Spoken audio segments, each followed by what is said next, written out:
Hey there, it's Anonymous Tea, where we spill the tea anonymously. Hello, hello, hello, hello, hello, everyone. Hello, YouTubers. Hope you guys are all having an amazing day today, sending good vibes, sending positivity, sending blessings, and good energy to each and every single one of you. Thank you so much for tuning in. So today we are talking about Beyonce hijacking Usher's big night from the Super Bowl halftime performance. And what am I talking about? What has happened, right? What is going on? Why are people up in arms? Why is there backlash right now on social media? Why is Beyonce getting dragged once again? What has happened, right?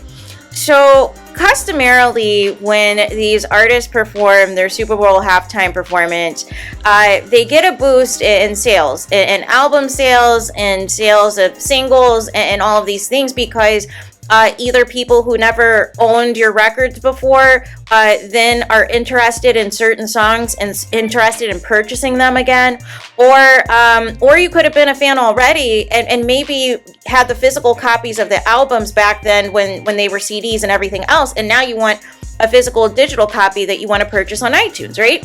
Perfectly rational. So it quickly came out that after the Super Bowl that Usher's the song that he did with Lil Jon and Ludacris shot up to number 1 on iTunes in the top 10. And so you'll recall about a couple commercials after Usher's Super Bowl halftime performance, there was this Beyonce Verizon commercial where she kept talking about all these ways that she can drop music and different. That was the theme of the commercial. And so I interpreted that as she's about to drop music.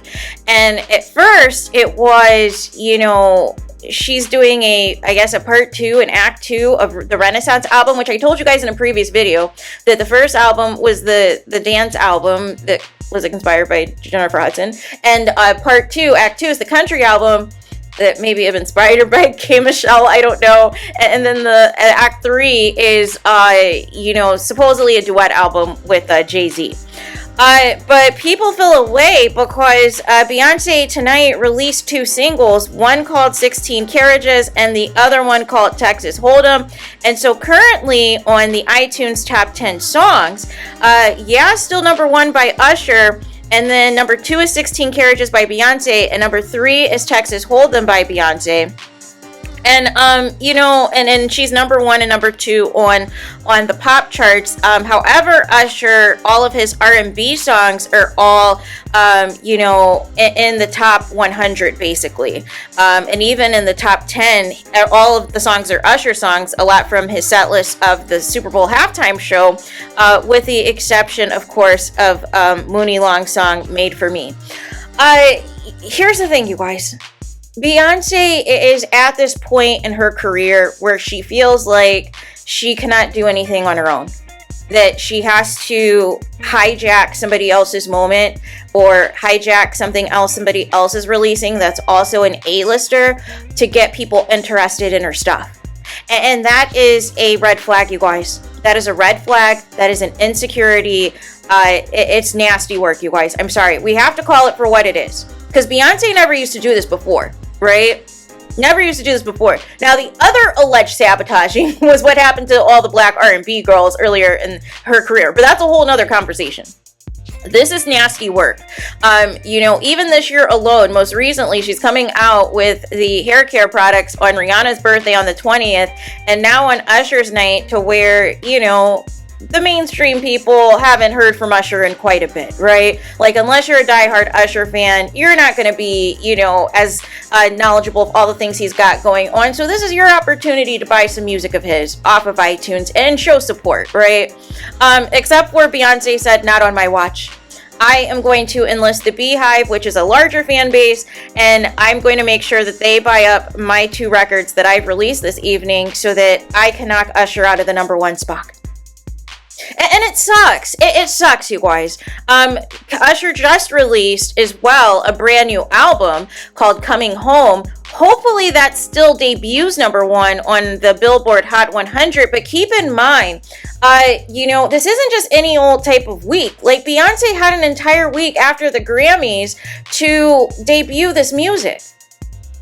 Like, literally, Taylor Swift announced at the Grammys that she was releasing a new album. However, she didn't release music, like, right after, you know, trying to take away from other people's Grammy moments, because people were experiencing the Grammy surge, right? The Grammy performance surge, like Tracy Chapman and Miley Cyrus, and, of course, unfortunately, Toby Keith passed away. So, therefore, his music now is making a resurgence on the iTunes chart and in all of these things. And so Beyonce is like, well, all these people cannot have attention without talking about me. And this is the thing, but I've noticed this for years because there's just been so much deliberate things that were done to Rihanna, allegedly, on specific dates that Rihanna had things coming out that I found it sus. Beyonce, she would ever drop like new music or new Ivy Park stuff, or it would just be something to where it was meant and intentional to take shine away. Right? And this is no different, you guys. I'm sorry. This is no different at all, because why couldn't Beyonce wait till tomorrow or wait till the end of the week? What was so urgent that you had to do it the night of the Super Bowl, the night of Usher's Super Bowl halftime performance, where, oh, by the way, his duet with Alicia Keys also is on the iTunes chart as well. My boo, like another female artist. Like, I'm just so over the shenanigans. If you're an A-lister and you have the fan base that you claim, it shouldn't matter, when you put out music. But the problem is, everything you're doing now is so calculated and it's so specific that it aligns with other celebrities and what they have going on. Except for the only celebrities you do not do this to is Taylor Swift or Adele. But everyone else is fair game, including your supposed friend Usher. But this is why people had issues with Jay-Z's Grammy speech, right? Because it wasn't about benefiting Black artists. It wasn't about, the struggles that Black artists are dealing with. He incorporated that into his speech, but his speech was really about how him and Beyonce just deserve to win everything. And the formula is skewed in the event she loses. Like it's completely crazy to me. And this move obviously is a blatant attempt for Beyonce to win Album of the Year next year off of a country album. She's going to literally do every single type of genre in existence, and people are like, well, this is a good move by Beyonce. She's taking back the, country music by the roots. How's she taking country music back and she's dressed as Madonna? She looks like Madonna in the face and in the platinum wig. So how is she taking back country exactly looking like Madonna? Can you make it make sense to me? Because this isn't it. And yes, like everything else with Beyonce, there's going to be initial hype. There's going to be initial excitement with the Beehive. But long term, the Beehive is not going to be streaming this country music like people think they will.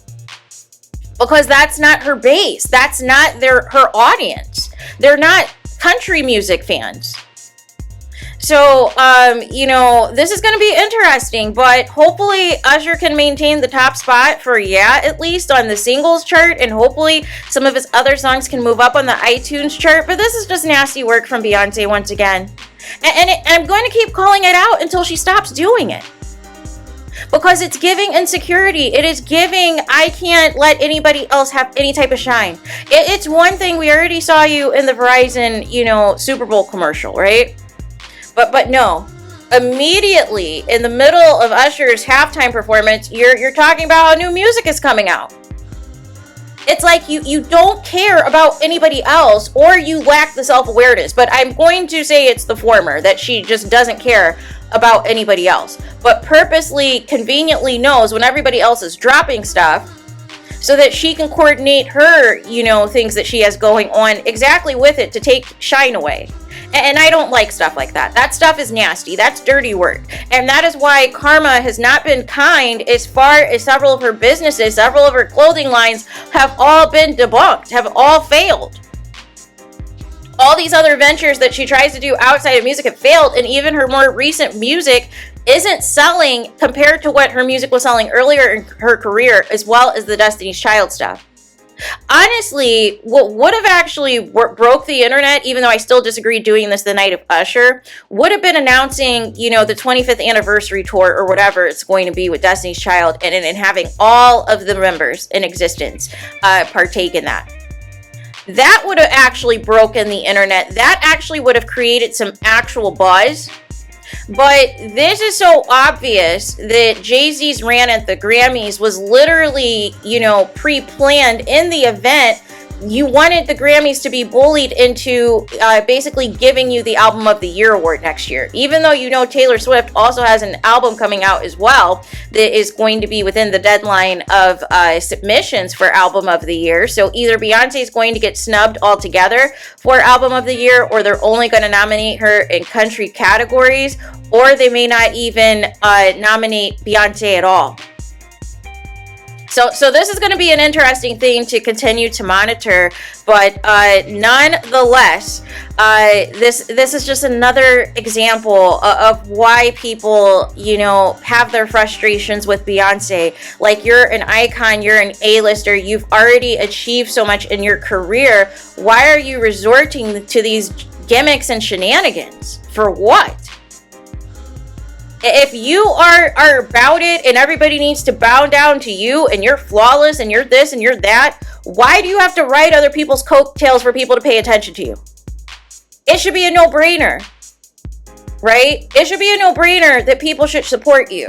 But it just feels like nobody else is allowed to have a moment. Nobody else is allowed to, you know, be celebrated as long as Beyonce is, you know, trying to coordinate ways to get attention on herself. And it's not okay. It's not okay. I'm not here for it at all, because it's not cool. You know, we should be celebrating Usher. We should be talking about all the articles that are going to come out tomorrow of how much his streaming has increased, how many sales have increased, and all of these things. Instead, we're going to be talking about Beyonce releasing new music and, you know, an announcement of when the new album is going to come out. So it's just not right, you guys. But this is what happens. You never win when you play dirty, you guys. You never win when you play dirty. Short term, yes, there's going to be a lot of hype. There's going to be a lot of buzz. But long term, people are not going to care. And that's the issue as of late with Beyonce's career. Is that outside of touring, a lot of her support, a lot of the things that people go hard in the paint in regards to her for, it's a lot of noise. It's a lot of noise. It's a strong PR machine that makes you think that things are like do or die for Beyonce in that moment, only for it to go poof and disappear just as quickly as it came, because it was done under malicious intent. I thought Usher was your friend. I thought you guys were cool. Like, him and Jay-Z are close and play spades all the time together. Like, I thought you guys were all cool. But I'd be pissed off if I was Usher, because here I am. I just released a new album a couple of days ago. There's mixed reviews on my Super Bowl halftime show. So already that's already setting a tone and affecting and impacting in some ways the number of songs that are going to be on the mainstream iTunes charts. And then to take it a step further, Beyonce announces and releases 2 singles. And is basically encouraging the Beehive and others, hey, we have to hurry up and overtake Usher's song. We have to hurry up and overtake Usher from number 1. And I just don't understand this, you guys. Like, if you're so amazing and successful as you claim, why couldn't you release this tomorrow? Or release this last week after the Grammys? When all of the tension was on you and Jay-Z. And you could have dropped the 2 singles then. But instead, you coordinated this with the Super Bowl. You're trying to make it look like this was associated with the Verizon commercial, but no, this was pre-planned. This was pre-planned, and it was intended to drop when it did, which was in the middle of Usher's halftime performance. So there is that. Let me know your thoughts in the comments. Please do not forget to like, comment, and subscribe. Hit the notification bell so you're notified the moment I post new content on my channel. And with that being said, I'll talk to you guys again very soon.